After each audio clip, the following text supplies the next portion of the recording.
एसई पास गरेर बसिरहनु भएको सम्पूर्ण विद्यार्थीहरूलाई हार्दिक शुभकामना व्यक्त गर्न चाहन्छु। तपाईहरुको लागि चाहिँ छात्रवृत्ति परीक्षाको अनलाइन आवेदन फारम भर्ने अत्यन्त जरुरी सूचना लिएर आएको छु र यो सूचना चाहिँ काठमाडौँ महानगरपालिकाले विक्रम सम्वत 2083 साल वैशाख 30 गते प्रकाशन गरेको सूचना हो र यो सूचना चाहिँ विद्यार्थी भाइबहिनीहरुको लागि नै रहेको छ। तपाईहरुले चाहिँ अनलाइन आवेदनबाट चाहिँ छात्रवृत्ति भरेर पढ्ने यो सुवर्ण अवसर रहेको छ र यहाँ के व्यवस्थाहरु रहेको छ म तपाईहरुलाई सरसर्ती भन्न गइरहेको छु। र यो सूचनामा के भनेको छ भने छात्रवृत्ति परीक्षाको अनलाइन आवेदन फारम भर्ने सम्बन्धी अत्यन्त जरुरी सूचना काठमाडौँ महानगरपालिका अन्तर्गत संस्थागत शिक्षण संस्थामा शैक्षिक सत्र 83-84 मा कक्षा 11 र 12 मा छात्रवृत्ति कोटामा अध्ययन गर्न चाहने विद्यार्थीहरूलाई चाहिँ परीक्षा प्रणालीबाट छात्रवृत्ति उपलब्ध गराइने भएकोले देखाएको तालिका बमोजिम परीक्षा सञ्चालन हुने बेहोरा सम्बन्धी विद्यार्थी तथा अभिभावकहरुमा जानकारी गराइन्छ भनेको छ। अब काठमाडौँ महानगरपालिकाले चाहिँ काठमाडौँ महानगर भित्र रहेको संस्थागत सरकारी विद्यालयहरुमा चाहिँ तपाईहरु कक्षा 11-12 मा चाहिँ पढ्न चाहनुहुन्छ भने तपाईहरुले चाहिँ अब छात्रवृत्ति परीक्षाको लागि चाहिँ अनलाइन फर्म भरेर चाहिँ रेडी हुनुपर्ने हुन्छ र यसको लागि चाहिँ महानगरको वेबसाइट entrance.kathmandu.gov.np मार्फत चाहिँ तपाईहरुले अनलाइन आवेदन दिनुपर्ने हुन्छ।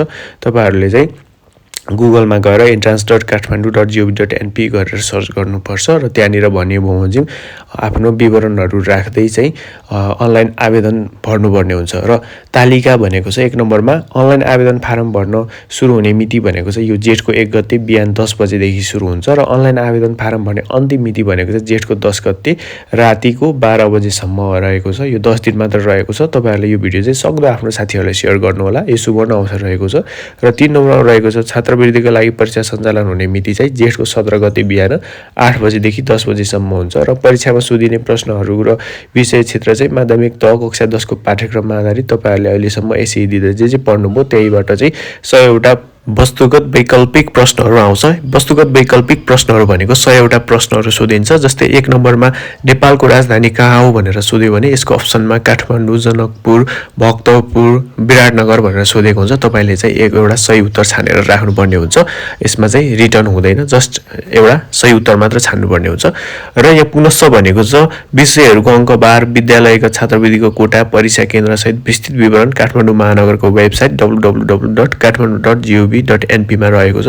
त्यहाँ गएर पनि हेर्नु होला र यो तपाईहरुले महानगरपालिकाको वेबसाइट entrance.kathmandu.gov.np र यो महानगरको वेबसाइट पनि म यसै भिडियोको लिंकमा राख्दिन्छु। त्यहाँ गएर पनि तपाईहरुले हेर्न सक्नुहुन्छ। साथै साथीहरु म तपाईहरुलाई काठमाडौँ महानगरपालिकाको वेबसाइटमा गएर कसरी अनलाइन आवेदन दिन सकिन्छ भन्ने भिडियो पनि म तपाईहरुलाई सरसर्ती बनाउने छु नेक्स्ट भिडियोमा। यो च्यानललाई चाहिँ यस्तै महत्त्वपूर्ण अपडेटको लागि सब्स्क्राइब गर्न नभुल्नु होला र साथीहरुलाई पनि सक्दो शेयर गरिदिनु होला। हस्त, धन्यवाद।